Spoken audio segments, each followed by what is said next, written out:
nation's resources, something I think has been overlooked as of late. It's really taken a back seat to the raging debate over how we're going to pay for health care in this country, but we have 62,000 soldiers over there. Another 6,000 will be on the way and be there by the end of the year. We need to be talking about this. Joining me now is Pennsylvania Congressman Joe Sestak, three-star admiral and the highest-ranking former military officer ever elected to the Congress. Joe, good to have you on tonight. I appreciate your time. Obviously, health care taking a big chunk of the debate in this country right now, and behind the headlines is that we basically have an open-ended policy in Afghanistan, and to my knowledge, nobody's ever won over there from the Western world. So what do we make of this? Your thoughts on exactly what the president has got us into? We're sending more people in there. What do you think? Yeah, without a question, this president has to provide an exit strategy. That is a series of benchmarks by which we can measure success and failure. And I actually voted for that, and the amendment did not get accepted in the defense authorization bill. There's four critical elements here. Before we say this is a Vietnam, I think we have to remember that when the Russians were in Afghanistan, they actually killed 1 million Afghanistan citizens. They actually had refugees of 5 million.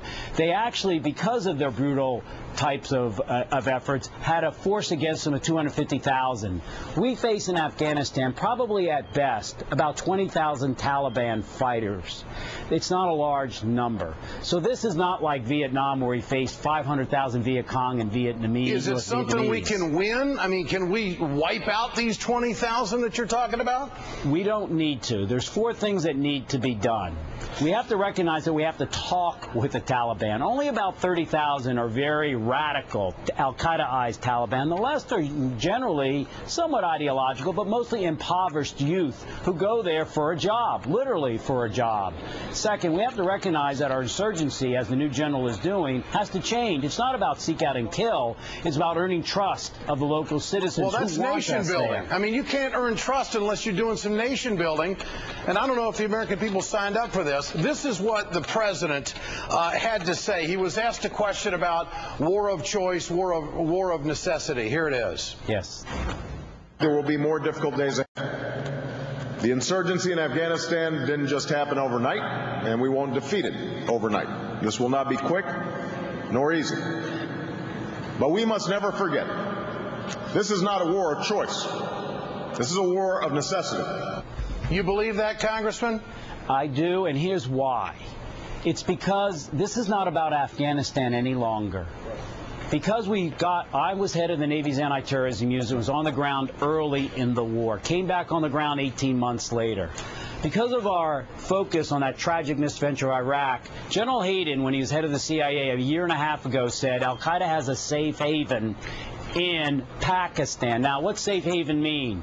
When I went onto the ground there early in the war, General Hayden, then head of the NSA, said to me, Joe, the problem with a safe haven is we don't have any actionable intelligence. That is, making them move so that we can pick up where they are.